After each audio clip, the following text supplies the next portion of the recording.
Desopilante, caminando por la cornisa del patetismo, Mauricio Macri ha dicho que su gran éxito es que no se ha explotado la bomba del todo. La frase en sí misma contiene, sin que él se dé cuenta, sin que lo pueda advertir, una clarificación de cuál es la situación de la Argentina. Estamos en una situación paupérrima. Él dice explotar la bomba. ¿A qué le llamará que explote la bomba? Después vamos a hacer un análisis, porque si uno lo mira bien, la bomba, la pobreza, la inflación, la carestía de la vida, todo lo que usted conoce de la Argentina parecería que ya explotó desde el punto de vista económico. Pero primero escuchemos a Macri decir esta frase, porque es tan increíble que a nosotros nos gusta dar pruebas de lo que decimos. Esto fue en el reportaje que le hizo el vértice neoliberal de los medios de comunicación de América Latina, que es la CNN, que anda por aquí naturalmente junto a la embajada, etcétera, regenteando nuestras vidas, acomodando un poco sus puntos de vista y sus pareceres. Es lo que hay que sobrellevar también en ese sentido. La invasión es total en las ideas, en todo lo que ellos consiguen llevar incluso para los Estados Unidos, pero con inmediata repercusión aquí, porque han hecho una nota con Mauricio Macri, pero nos pasamos hablando en este lugar, en esta tierra, de esa nota de Macri. A ver cómo fue que lo dijo. Así que hubo que hacer esto, hubo que ponerse a hacer como los palotes. Y en un contexto donde veníamos de una década donde se había generado una semiconciencia equivocada de que se podía vivir de arriba y que se podía vivir eternamente sin pagar la boleta de luz y de gas, sin que nos fuese a pasar lo que le pasó a Venezuela, que se apagó todo. Entonces digo, fue muy duro para nosotros como gobierno, pero también para cada argentino que tuvo que tomar conciencia que habíamos estado en una gran borrachera, que nos habían querido engañar, de que era así, que no había que apostar, como nos dijeron nuestros abuelos, al trabajo. Entonces creo que eso es lo que hay que valorar, ¿no? Es duro decir que el mayor éxito económico es que no haya explotado la bomba del todo. Es duro decir que el mayor éxito económico es que no haya explotado la bomba del todo y que la hayamos ido pudiendo. ¿Qué será para Macri explotar la bomba? 4 millones de nuevos pobres. ¿No es una bomba que ha explotado en sus propias manos, en sus manos de absoluta incapacidad para gobernar junto a lo que era el mejor equipo de todos los tiempos, los últimos 50 años, pero seguramente competían con cualquiera de la historia? Este número, ¿no es una bomba que ha explotado? Uno le podría preguntar a Mauricio Macri. 35 de pobreza, 6, 7, 8 puntos más que cuando se hizo cargo del gobierno, según la UCA. En realidad, es muchísimo más la pobreza. Porque, por lógica, si antes hubo una buena prestación de la asignación universal por hijos, si se jubilaron 3 millones de personas, si el salario siempre estuvo por encima de la inflación, si la mortalidad infantil había caído a límites extraordinarios, si las personas con discapacidades tenían una buena pensión y todo lo que usted conoce, si había, no digo pleno empleo, pero casi 5.4, cuando terminó la gestión, por supuesto que había infinitamente menos pobreza de la que hay ahora. La comparación 29 a 35 es también un insulto a la inteligencia. Por eso le hemos preparado algunos cuadros preparados por distinta gente. El CESO, el Centro de Estudios Calabrini Ortiz, el CEPA, esta fuente de Steingar, Saki, Favala. Mire lo que es ese cuadro, acerquémonos. Es desde el 2003, donde estaba la pobreza. El primer semestre era del 67%. Y mire esa línea, en una permanente caída, con 26,9 en el 2015, 26,9, mira dónde ha subido, según este cuadro, a 35,2, un poquitito más de lo que da la UCA. ¿Quiere seguir mirando cuadros? Para que usted sepa que hay que decirle a Macri, no te explotó la bomba. 4 millones o más de nuevos pobres, cientos de miles de indigentes nuevos, gente que se te muere en la calle. Es una bomba que ha explotado en tu mano. Podemos ir con los otros cuadros que tenemos, con los otros números y también con las otras placas que hacen a todo esto. Por favor, para que ustedes tengan una idea de cómo además miente el gobierno. 15 millones de personas accedieron en el periodo anterior por primera vez al servicio de agua potable y 11 millones al servicio de cloacas. Esto es indisputable, 2003-2015. Sigamos para que usted vea cuánto menos pobreza existía en función de la que ahora dramáticamente tenemos que sobrellevar. Casi 5 millones de alumnos accedieron a su primera computadora personal, a su notebook. ¿Qué más? Para que usted recuerde cosas que hacen a la discusión sobre la pobreza. 500.000 ciudadanos fueron los primeros de su familia en acceder a los estudios terciarios o universitarios. Y una más, por lo menos 10 millones de personas pudieron irse de vacaciones por primera vez en sus vidas. Y casi 8 millones disfrutaron por primera vez de aire acondicionado en sus hogares. Esto que Macri dice, vivíamos engañados. ¿Qué engañados? No era una persona que nos apantallaba desde la ventana, era aire acondicionado de verdad. Casi 5 millones de personas adquirieron por primera vez un auto 0 kilómetro y casi 2 millones de personas lograron por primera vez comprar su casa propia con créditos sociales o hipotecarios del gobierno. Esto fue hasta el 2015. ¿Una más? ¿Cómo no? Porque todos son ejemplos para decirle a Macri, no le explotó la bomba, mi amigo. Entre 2003 y 2015, el 33% de los habitantes del país salió de la pobreza, de 67 a ese número 25, 27, que para algunas otras encuestas, como la del CESO, estaba en 16, subiendo a 18 en el 2015. Entre 2003 y 2015, el 33% de los habitantes del país salió de la pobreza, 1 de cada 3, y el 17,8% salió de la indigencia. La fuente es el Centro de Estudios Scalabrini Ortiz. El porcentaje de la población pobre, que era del 45,8% en el segundo semestre de 2003, se ubicó en 16,1% en el segundo semestre del 2014. Y también esta es fuente CESO. Y aquí está la última que vamos a tomar de la misma fuente, el porcentaje de población indigente.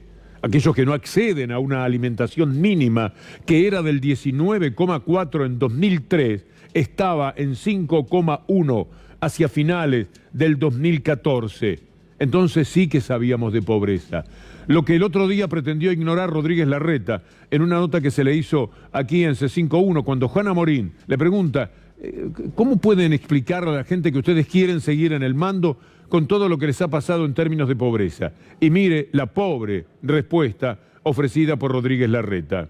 Haciendo un repaso de datos objetivos, en los últimos 3 años y medio se duplicó el desempleo, aumentó la pobreza, cayó la industria, se disparó la deuda externa, volvimos al Fondo Monetario Internacional. ¿Por qué la gente debería volver a confiar en Mauricio Macri? ¿Qué garantía hay de que esto va a cambiar? Y quería consultarle puntualmente si usted coincide en que el diagnóstico es que la gente hoy está peor que a finales de 2015. Mira, en términos de pobreza la verdad que no sabemos, porque no había datos antes. O sea, si vos vas a comparar con cuando nos decían que teníamos menos pobres que Alemania, y sí, pero me parece que no eran datos fidedignos. Vos no sabemos cómo era la Argentina en muchos de estos datos que hoy estás dando. El de pobreza, que posiblemente es el más importante, no había estadísticas. Y esto parecería cerrar el tema, que no había estadísticas. Porque las estadísticas son discutidas en el mundo entero, pero este número es una realidad que marca la UCA a partir de los estudios que hizo, la misma metodología con la que habló, por supuesto que exagerando en su momento, pero ahora tiene que ser fiel a eso, hablaba de un 27,5, un 28%. Es demasiado. Y Macri dice, lo mejor que me pasó, el éxito de mi vida, es que no explotó la bomba. 35% de pobres no es explotar la bomba. Muy bien se lo dice en un tuit Alberto Fernández hoy. 3.470 pobres. Acérquense porque los números son interesantes. 3.470 pobres nuevos por día. 24.290 por semana, 104.000 por mes, 1.250.000 por año, 4.100.000 pobres nuevos desde que Macri es presidente. Y dice, pregunta Alberto Fernández, ¿te imaginás 4 años más así? Y dice, merecemos otro gobierno. Parte de la pobreza es quedarse sin trabajo. Se van hacia la pobreza, hacia la indigencia, las personas cuando se quedan sin trabajo. Yo vengo de La Rioja, un saludo muy cordial a la gente de Chilecito, a Silvia Gaitán, a la gente de Aymogasta, Florencia López, a toda la gente de la gobernación, al propio Sergio Casas, con el que pude charlar telefónicamente. Pero ahí tenemos una demostración en La Rioja de lo que ha pasado en la Argentina. Hay un gran parque industrial, 4.000 personas se han quedado sin trabajo en ese parque industrial, que ha sido un orgullo de La Rioja y una solución económica para que no sea siempre el Estado provincial el que tenga que dar el trabajo. Es demasiado. 4.000 personas que se quedan sin trabajo, más todo lo que está ocurriendo en el mundo educacional, con un saludo también para Fabián Calderón, el rector de la universidad en La Rioja. Todos ellos lo están padeciendo, la cultura, el trabajo y todos los etcétera, porque hay que obedecer al Fondo Monetario Internacional y porque también hay que obedecer la actitud y la aptitud que tienen los empresarios de la Argentina para siempre ellos quedarse con más, cada vez más. Una de las cosas graves que tiene la Argentina es que los empresarios en otros países, en Europa sobre todo, tienen una relación mucho más cordial respecto a los trabajadores en lo que les apetece tener. Aquí los empresarios son de una avaricia, de una codicia demasiado grande. No todos, el que se tenga que poner el sayo, que se lo ponga. Vale la pena recordar lo que dijo Crivelli, el de la construcción, cuando el otro día, poco menos, que apuntaba a la esclavitud, es decir, trasladarnos a 1813. En el caso de la industria de la construcción específico, existe el sistema del Fondo de Desempleo, por el cual, digamos, como la indemnización se va depositando paulatinamente a lo largo del desarrollo del trabajo del empleado, en cualquier momento el empleador puede tomar la decisión de despedirlo sin ninguna causa y ningún motivo. Esto lo que genera fundamentalmente es un recambio hacia la calidad. O sea, los que trabajan mejor son los que se quedan y lamentablemente los que trabajan poco o tienen bajo rendimiento son sustituidos por otros que tienen mucho mejor rendimiento. Usted lo que dice es que quisiera despedir sin causa ni motivo a empleados en toda la industria. Totalmente, porque en la industria y en el comercio, porque... Así es como piensan los empresarios y por supuesto todo esto se corresponde con un establishment que viene trabajando para eso y que necesita la continuidad de este gobierno para que las cosas sean así. Este señor, para que los trabajadores sean esclavos de esta época, es decir, tecnología del siglo XXI con pautas del siglo XIX, por eso decíamos 1813, antes de terminar con la esclavitud. Y trabajan desembosadamente. Mire esta tapa, mentirosa como siempre, como todas las del grupo Mafia, el grupo Clarín. La CGT no apoyará a ningún candidato en las elecciones presidenciales. Eso dijo Clarín. Y Daer le respondió con este tuit que viene a clarificar: la CGT no es neutral, @clarin.com. La CGT es peronista y jamás apoyará a este gobierno. Más claro, es imposible. Pero yo le hablaba de las técnicas del siglo XXI con obreros, trabajadores del siglo XIX. Y hay algo que es una buena respuesta para Clarín, Nación y sus intentos de flexibilizar la vida de los trabajadores en la República Argentina. Y es la pelea de Palazzo con Mercado Libre. Mire esto, la enorme contradicción contemporánea es que se proponen formas de producción y servicios del siglo XXI con derechos laborales del siglo XIX. Y finalmente el avance de la tecnología y sus beneficios no viene de la mano de mejoras en las condiciones de vida y trabajo. De hecho, cuando se plantean cuestiones sindicales desde la lógica empresarial, se vuelve con argumentos viejos sobre los costos laborales. Y todo tiene que ver, lamentablemente, con ese sentido dependiente. Al trabajador lo humillan los empresarios, pero los empresarios, junto al establishment, ceden ante los poderes internacionales. Es muy triste. Cuando Macri habla de independencia, una de las preguntas que uno puede hacerle: ¿de qué independencia habla, señor Macri? Eran personas con diferencias y con incertidumbres. ¿O piensan que era fácil tomar la decisión de separarse de España? Se jugaba mucho. Se jugaba su destino, el de sus familias, el de sus seres queridos. Se jugaba el futuro de un país entero. Claro que debían tener también muchas ilusiones y entusiasmos, pero no crean que fue fácil. Bueno, independencia. Le vamos a mostrar algo para que usted sepa por qué no podemos hablar de independencia. Mire el ranking de mangazos al Fondo Monetario Internacional, sin pasar por todo lo otro que pasó la gorra este gobierno desde el primer día, en guerra con los trabajadores. El ranking de los mayores préstamos de la historia del Fondo Monetario Internacional. Bájalo un poquitito y después lo subimos de nuevo para que se vea arriba a qué nos estamos refiriendo. Ahí está, muchas gracias. Ranking de los mayores préstamos en la historia del Fondo Monetario Internacional. Miren lo que es esto. Primero lejos, la Argentina, 57.000 millones de dólares en el 2018. Obscenos, delincuenciales, los integrantes del Fondo Monetario. Segundo, Grecia. Ya sabe usted cómo le fue a Grecia. 44.795 millones de dólares. Brasil en el 2002 había pedido 36.000, Turquía 23.000, México en el 95 28.000, Rumania 20.000, Ucrania 21.000, otra vez Ucrania 18.000. La Argentina vuelve a la clasificación general, al podio de los 10 mangazos más impresionantes. Y en la misma época en que se cocinaba todo lo que ahora padecemos, 21.537. Sume 21.537 más otros préstamos que se habían realizado, blindaje, megacanje, y uno dice, ¿cómo es posible que hayamos retornado a esta falta de independencia en la Argentina? Queremos que haya independencia económica para que vuelva a ondear en la Argentina la bandera de la justicia social. Esas tres banderas son una sola. Sin independencia económica no hay soberanía política, sin independencia y soberanía no hay justicia social. Esas son las tres banderas que tenemos que recuperar en la Argentina. Bueno, esto se suma a la deuda que han tomado las provincias.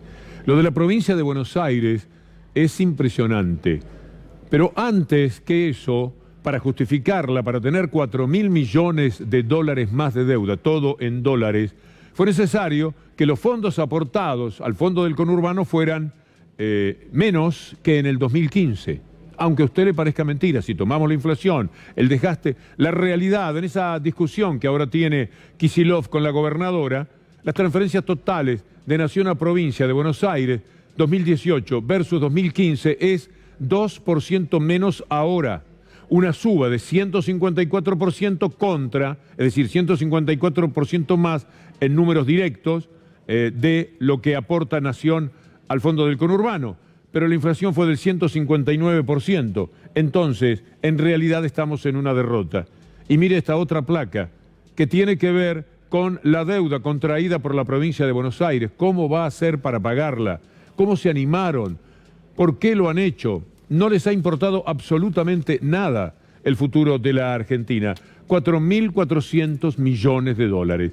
Pero no es el único problema que tiene hoy día la provincia de Buenos Aires y María Eugenia Vidal, porque ahora se sumó el conflicto por la cuestión jurídica. María Eugenia Vidal ha salido a contestarle a Eduardo de Lázari, al presidente de la Corte Suprema de Justicia de la provincia de Buenos Aires, que ha dicho verdades sostenidas por todos los que aman el derecho en la República Argentina y repudiadas por fiscales que son impresentables, por sectores mediáticos que saben perfectamente hasta dónde. Lo único que hay de justicia es la justicia mediática en la República Argentina. Medios que no son medios, sino que en realidad son fines. Pero vayamos por partes y escuchemos otra vez lo que dijo Eduardo de Lázari, presidente de la Corte Suprema bonaerense.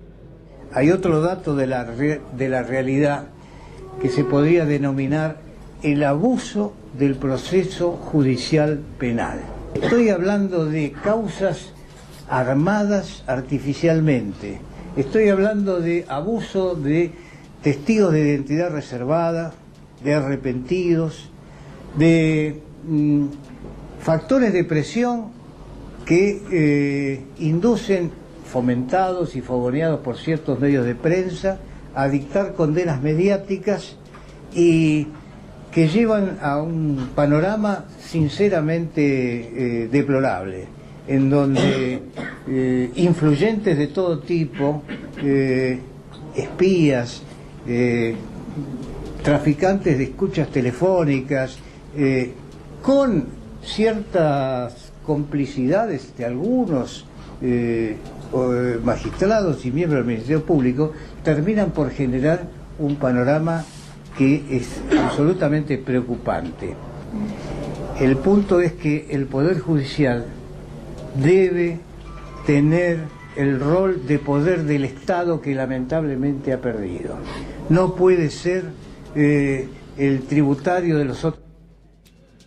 Es una autopsia adelantada de lo que es la justicia, el derecho hoy día en la Argentina. Es abrir el cuerpo de la justicia y empezar a ver todo lo que la ha matado, todo lo que la ha anulado. Entonces uno encuentra acá un espía. Es una autopsia de verdad.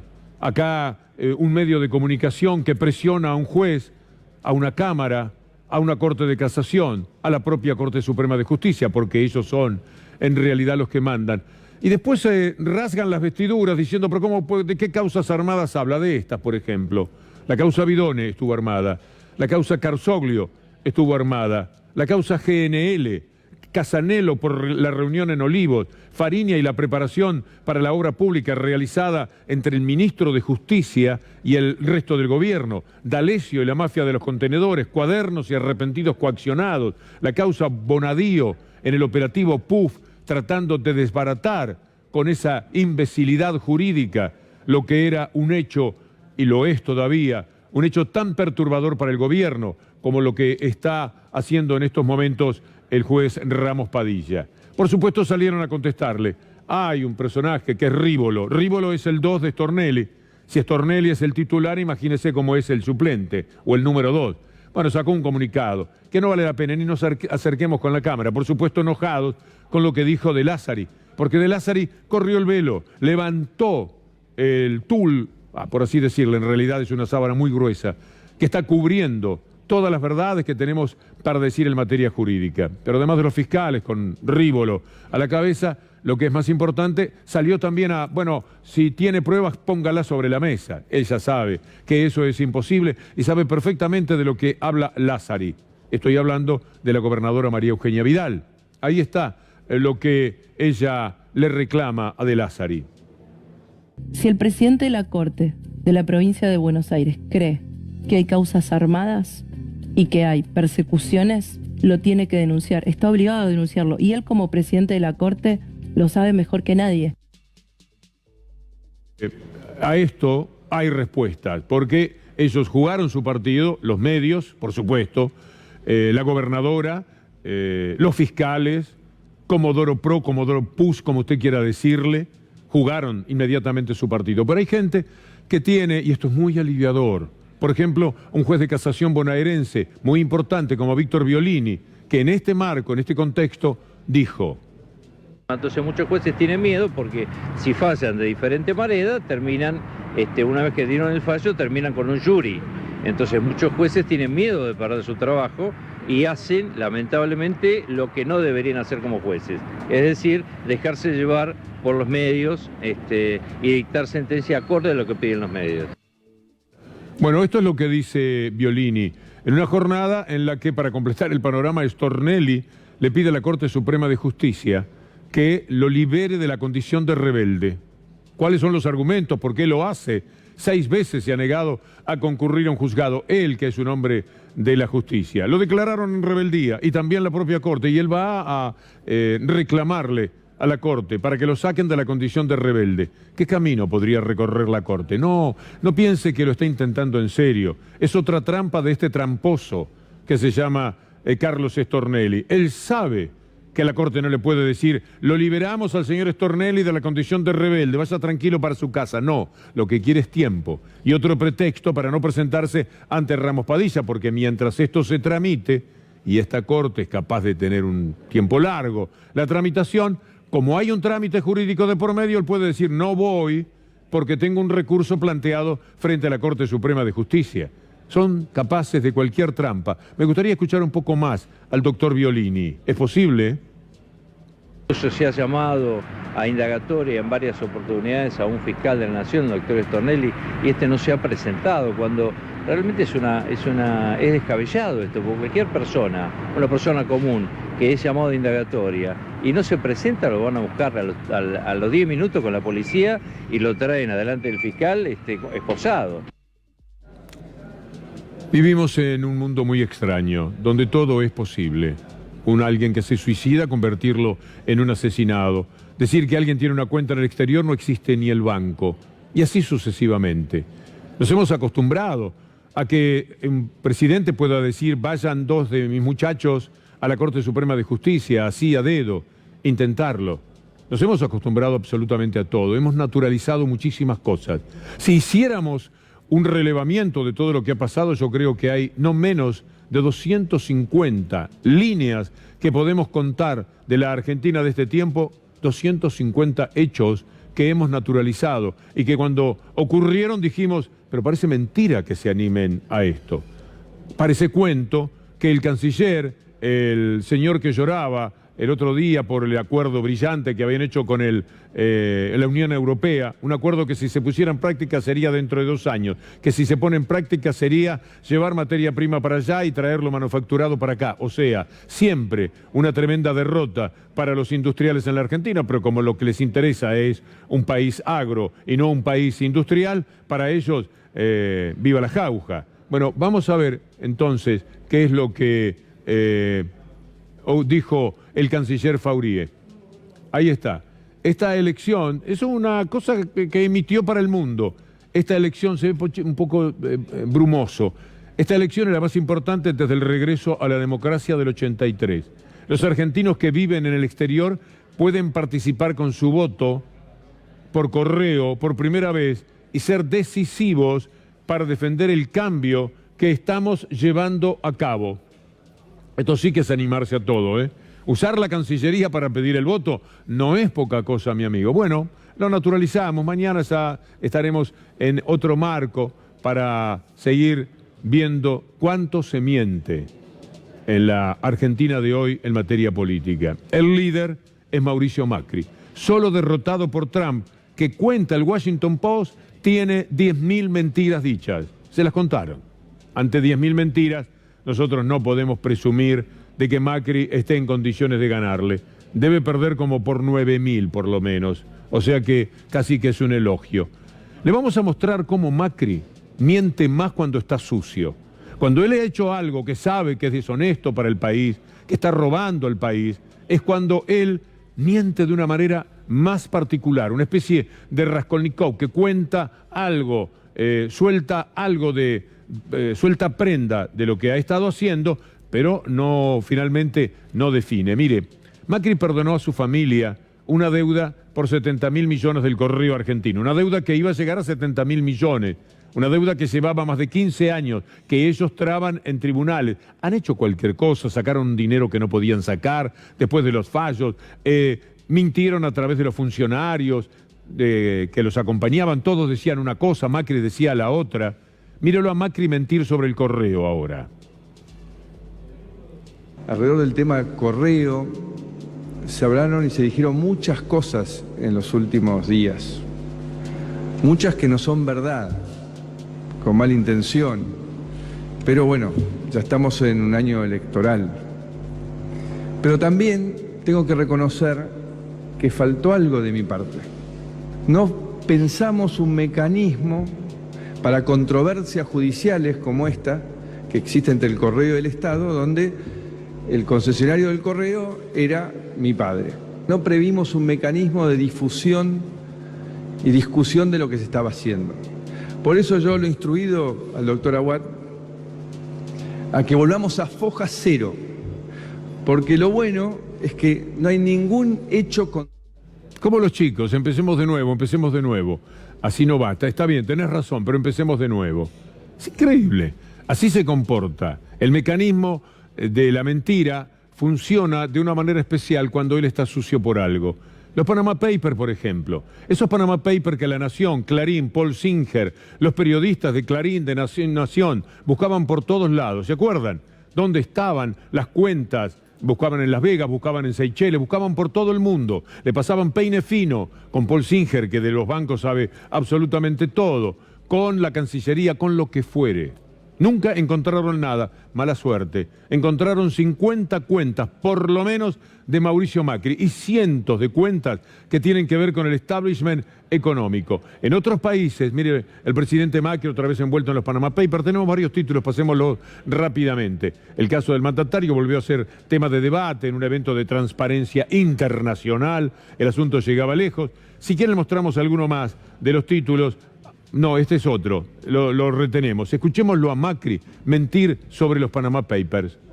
Su opinión sobre el tema de los Panama Papers que han de alguna manera conmovido a la Argentina en las últimas horas. Que me parece que hay algo positivo en el mundo en que vivimos, que cada vez se avanza hacia una mayor transparencia, ¿no? Y cada vez hay más conocimiento público de informaciones que antes eran de difícil acceso. En el caso particular de lo que a mí me compete, es una operación legal hecha por otra persona, constituyendo una sociedad offshore para invertir en Brasil, inversión que finalmente no se hizo y donde yo estaba puesto como director, que es el caso es mi padre.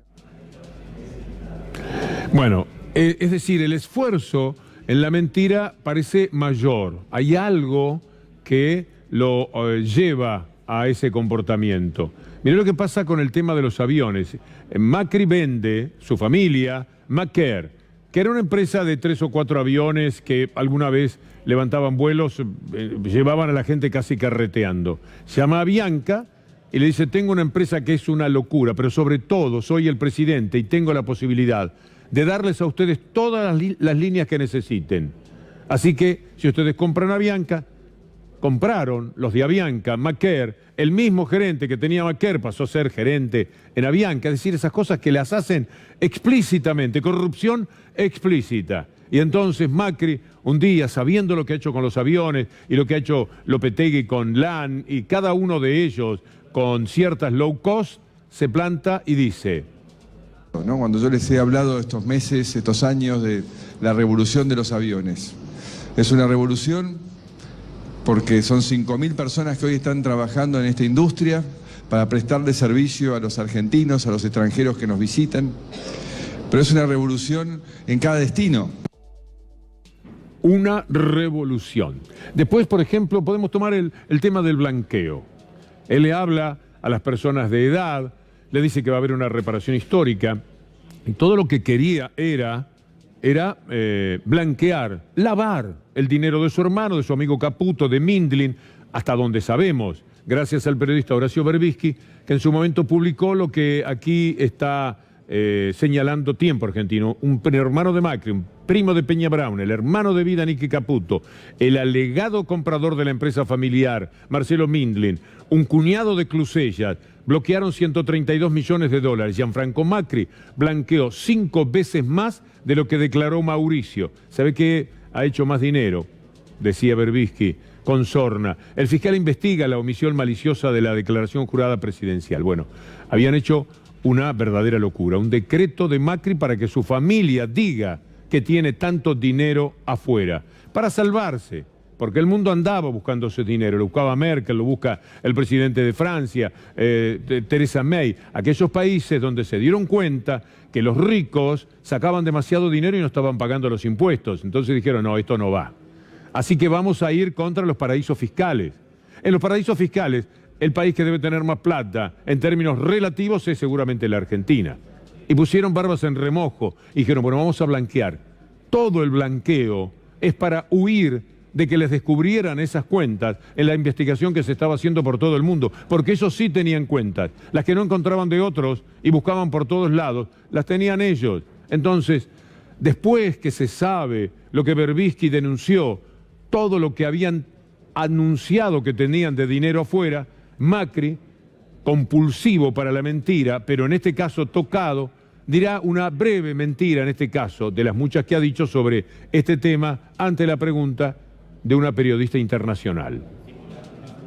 Usted habla, uno de los discursos que más repite es la transparencia, la honestidad, la ética. ¿Cómo explica entonces a los argentinos el hecho de que su hermano haya blanqueado millones de pesos gracias a la ley que usted reformó por decreto? Gracias. Que mi hermano haya blanqueado era un derecho que le daba la ley y lo hizo dentro de la ley. Bueno, la ley que él había hecho. Es una locura lo que nos pasa con Macri. Porque es de risa a veces. Es de enojo también, es decir, es de indignación. Pero en el fondo parece angelical. No advierte que todo el mundo, los que lo rodean, incluso dice otra cosa. No te defienda de esa manera diciendo es la ley. Si todos sabemos que la ley la hiciste vos, ni siquiera es ley. Hiciste un decreto. Es una barbaridad. Y la parte de ley que había, traicionaste a todos los que te habían firmado. Todos aquellos que tanto colaboraron con vos en el comienzo del gobierno y que todo lo que te pedían era que los familiares no trajeran los dineros. Le dijiste quédense tranquilos, no los van a traer. Y después sacaste un decreto. Y aparecen tus amigos, tu hermano, tu familia. Vas a saber cuántos más, porque a Berbisky tuvo acceso a una partecita. Todo el establishment debe andar con cientos de millones de dólares. Entonces cuando le preguntan a Macri, dice la ley. Es la ley. Le dice a la periodista y pase otra cosa, porque la periodista ya no puede repreguntar. Y pasa inadvertido. Tengo como 10 más, de todos los días, pero también están los tiempos. Tiene razón mi amigo Leandro Gabriel. Es que producen mucho, Julián Capazo, Lautaro Maislin, Ezequiel Leone, unos leones verdaderamente, para preparar cada una de estas columnas, cada uno de estos trabajos. Así que voy a cerrar con algo que entiendo que relativamente puede ser simpático para una sonrisa sobre las mentiras de Macri. Por eso yo te voy a contar lo que no voy a hacer. Pero lo peor ya pasó. No voy a mentir ni con la inflación ni con nada. Otra vez volvemos para atrás. Cuando todo capo. La inflación no va a ser un tema. No voy a hablar y no escuchar. Creció la economía, bajó la inflación, aumentaron la inversión, las exportaciones, bajó la pobreza y creamos 700.000 puestos de trabajo. Que si la inflación no baja, es culpa mía. No voy a sacarle la ayuda a nadie. En mi gobierno, los trabajadores no van a pagar impuestos a las ganancias. Basta de tirotearnos tanto, gobierno. Nosotros no somos el problema, somos la solución. Y lo más importante es que no te voy a dejar solo a vos ni a ninguno de los argentinos. Mentías cuando me decías que yo era solo para ti. Mentías cuando me decías. La columna sigue mañana, Dios mediante. Nuestro noticiero sigue ahora con Luli Trujillo.